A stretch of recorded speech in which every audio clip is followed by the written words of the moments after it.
चला तर मंडळी, झटपट किचनमध्ये तुमचे खूप खूप स्वागत आहे. मंडळी, आज आपण बनवणार आहे रक्षाबंधनच्या निमित्ताने खीर आणि पुरी. चला तर रेसिपीला सुरुवात करूया.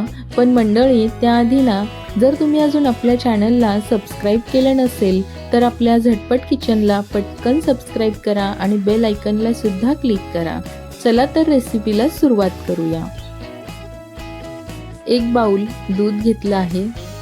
त्यानंतर 4 ते 5 छोटे चमचे तूप घेतलं आहे. एक पाऊण वाटी साखर घेतली आहे. त्यानंतर पाऊण वाटी बारीक रवा घेतलेला आहे. आणि खोबरं, आपलं सुकं खोबरं असतं ना, ते किसून त्याचा 1-1.5 चमचा मी किस करून घेतला आहे. आता काही ड्रायफ्रूट्स आपण घेतलेले आहेत. 10 ते 12 काजू, 10 ते 12 बदाम, थोडेसे मनुके आणि 5 ते 6 वेलची घेतल्या आहेत. त्याची ना आपण पावडर करून घेऊया. आणि ड्रायफ्रूट सुद्धा ना आपण थोडेसे खलबत्त्यामध्ये बारीक करून घेऊया. गॅसवर मी कढई ठेवून घेतली आहे. आता आपण त्यामध्ये ना तूप टाकून घेऊया. एक 2 ते 3 चमचे आपल्याला तूप टाकायचं आहे.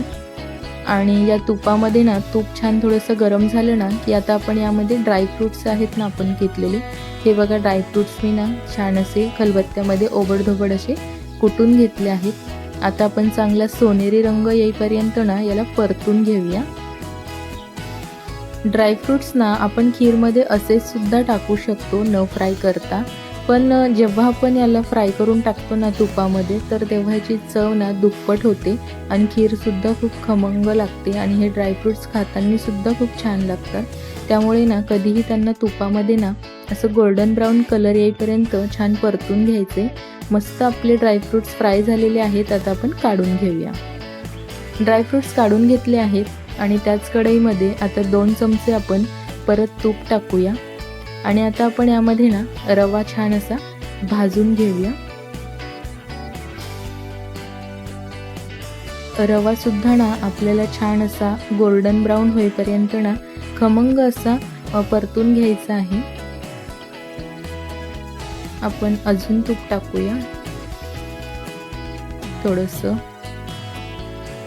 हे बघा, सगळं जेवढं आपण 4 ते 5 चमचे घेतलं होतं ना, तेवढं सगळं तूप मी आता यासाठी वापरलेलं आहे. रवा भाजताना ना आपल्याला चमचा हात थांबवायचा नाही आहे. लगातार आपण याला परतत राहणार आहे. बारीक रवा घेतलेला आहे आणि तो ना लगेचच जळू शकतो आणि आपल्याला जाळायचा नाही आहे. त्याचा हलकासा आपल्याला कलर फक्त बदलून घ्यायचा आहे. त्यामुळे याला लगातार आपल्याला असं ना परतत राहायचं आहे. आणि खीर बनवण्यासाठी घेतलेलं जे भांडं असतं ना, ते सुद्धा आपल्याला जडबुडाचं घ्यायचे, म्हणजेच रवा खोबरं जेव्हा आपण भाजतो ते खाली लागणार नाही. थोडासा हलकासा कलर बदललेला आहे. आता आपण यामध्ये खोबऱ्याचा किस टाकून घेऊया आणि दोघांना ना आता आपण एकत्रित परतून घेऊया. खोबऱ्याचा किस भाजायला ना जास्त वेळ लागत नाही, त्यामुळे थोडंसं आपण यामध्ये याला लेट टाकलेलं आहे. एक साधारण 2 ते 3 मिनिटच आपण याला आता परतून घेऊया. 2 ते 3 मिनिटं झालेले आहेत आणि बघू शकताय तुम्ही छान खमंग रवा आणि खोबरं असं भाजले गेलेलं आहे. आता आपण यामध्ये दूध टाकून घेऊया. दूध ना मंडळी मी ऑलरेडी छान असं उकळून घेतलेलं आहे आणि थोडंसं त्याला गार सुद्धा करून घेतलं होतं. काय होतं ना, आपण जर दूध कच्चं वापरलं तर खीरमध्ये ना कच्ची स्मेल येऊ शकते.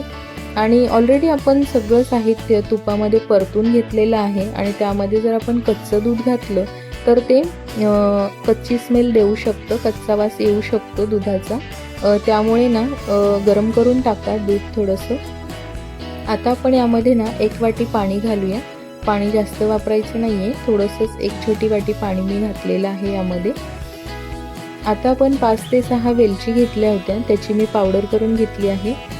ते सुद्धा आपण यामध्ये टाकून घेऊया आणि छान असं ढवळून घेऊया, म्हणजेच वेलची पावडर सगळं खीरमध्ये ना व्यवस्थित मिक्स होईल. आता आपण साखर टाकूया.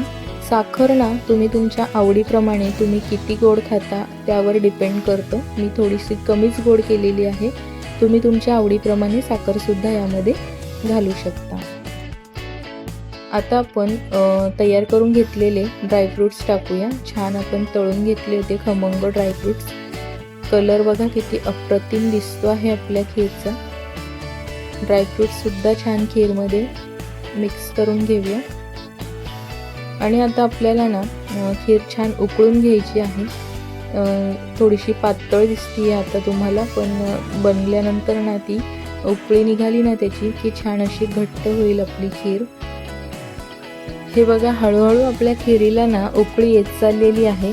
एक 4 ते 5 मिनटं ना आपण याला छान असं मीडियम गॅसवर खळखळ उकळून घेऊया, म्हणजे सगळे फ्लेवर जे आहेत ना आपल्या खिरीमध्ये मिक्स होतील आणि खमंग अशी खीर आपली तयार होईल.